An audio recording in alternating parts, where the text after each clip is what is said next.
April 26, Friday, 10:01 a.m. Cloudy, very cloudy. I suspect that it will sprinkle or even rain throughout the day, perhaps throughout the weekend. I just had a meatball sub with some backyard barbecue kettle chips. Very delicious. Added a little extra pepperoni to the meatball sub, made it even more tasty. And now I will finish up the second part of this fairy tale called, oh my gosh, The Garden of Paradise. Oh, I hope you're ready. She took the prince by his hand and led him into her palace, where the walls had the color of a perfect tulip petal held up to the sun. The ceiling was made of one great shining flower, and the longer one looked up, the deeper did the cup of it seem to be.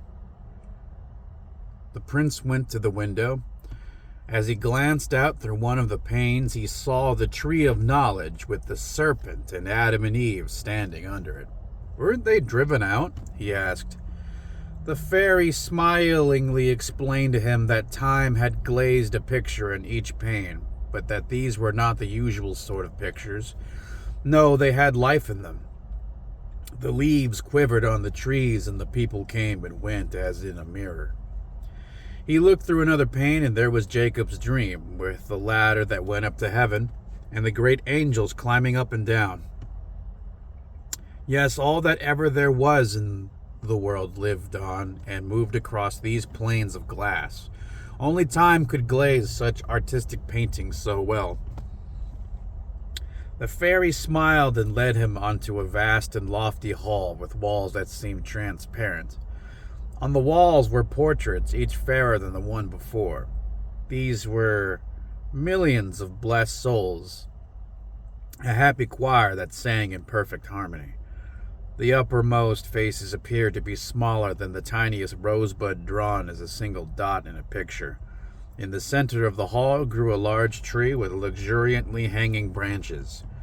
Golden apples, large and small, hung like oranges among the leaves.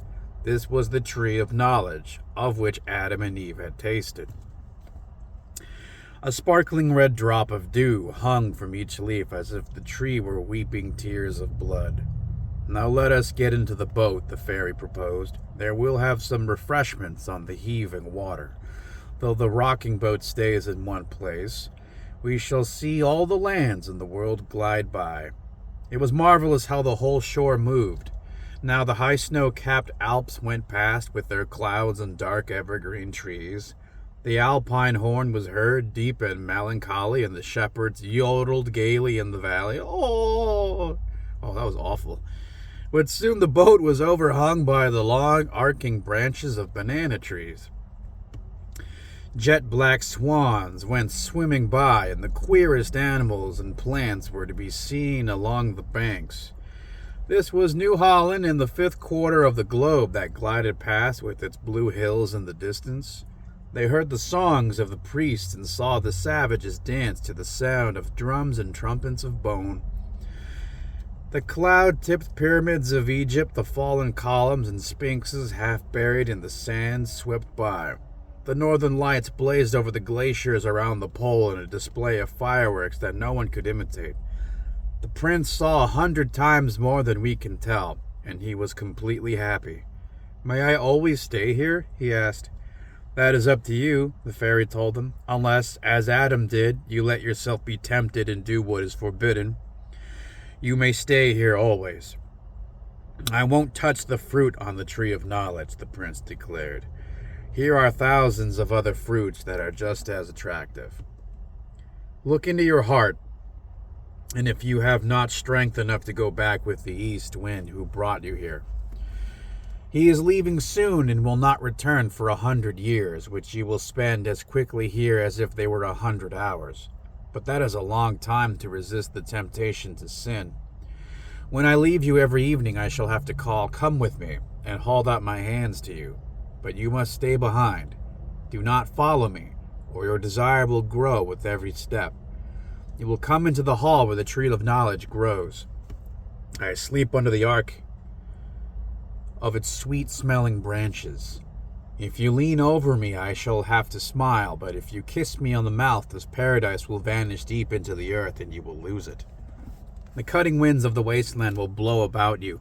The cold rain will drip from your hair, and sorrow and toil will be your destiny." "I shall stay," the prince said.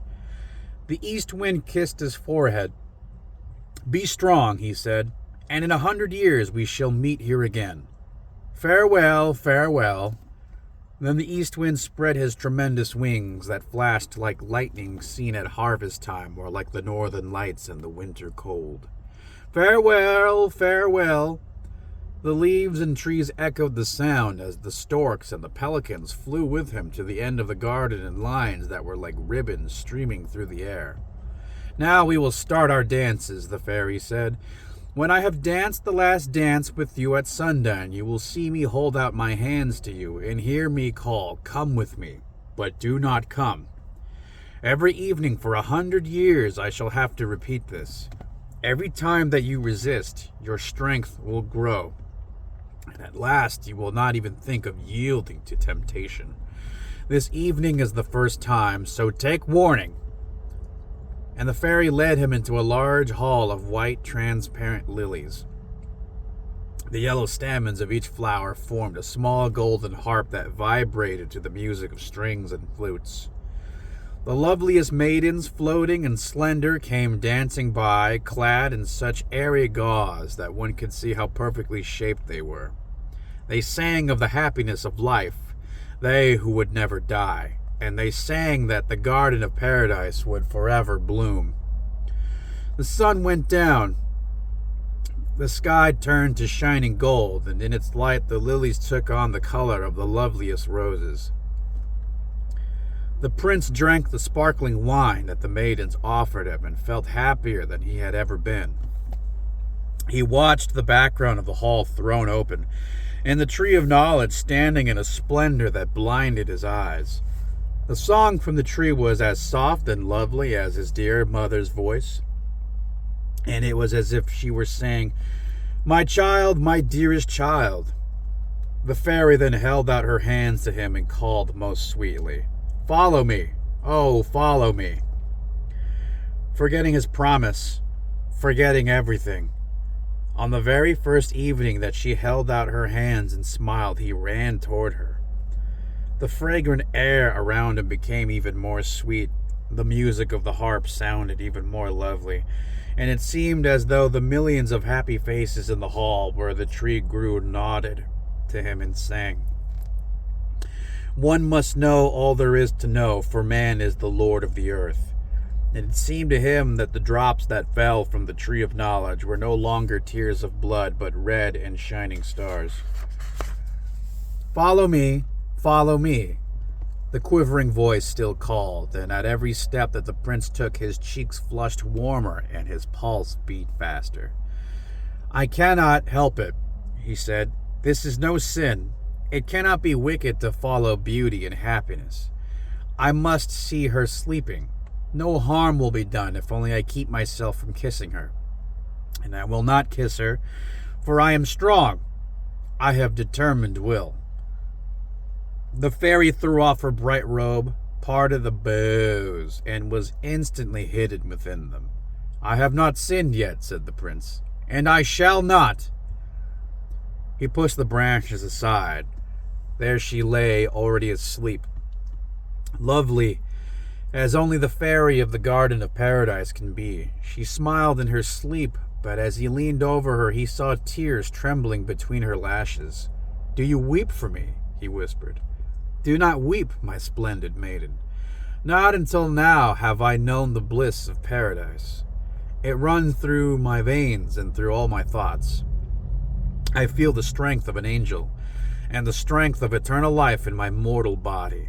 Yet eternal night come over me. One moment such as this is worth it all." He kissed away the tears from her eyes, and then his lips had touched her mouth.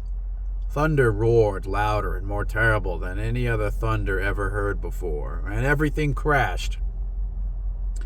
The lovely fairy and the blossoming paradise dropped away, deeper and deeper. The prince saw it disappeared into the dark night. Like a small shining star, it twinkled in the distance. A deathly chill shook his body. He closed his eyes, and for a long time he lay as if he were dead. The cold rain fell in his face, and the cutting wind blew about his head. Consciousness returned to him. "What have I done?" he gasped. "Like Adam, I have sinned. Sinned so unforgivably that paradise has dropped away deep in the earth." He opened his eyes, and he still saw the star far away, the star that twinkled. Like the paradise he had lost, it was the morning star in the sky. He rose and found himself in the forest, not far from the cave of the winds. The mother of the winds sat beside him. She looked at him angrily and raised her finger. "The very first evening," she said. "I thought that was the way it would be. If you were my son, into the sack you would certainly go." "Indeed he shall go there," said Death, a vigorous old man with a scythe in his hand and long black wings. "Yes, he shall be put in a coffin, but not quite yet. Now I shall only mark him. For a while I'll let him walk the earth to atone for his sins and grow better. But I'll be back someday. Someday when he least expects me, I shall put him in a black coffin, lift it on my head, and fly upward to the star. There too blooms the garden of paradise. And if he is a good and pious man, he will be allowed to enter it. But if his thoughts are bad and his heart is still full of sin, he will sink down deeper with his coffin than paradise sank. Only once in 1,000 years shall I go to see whether he must sink still lower or may reach the star, that bright star away up there."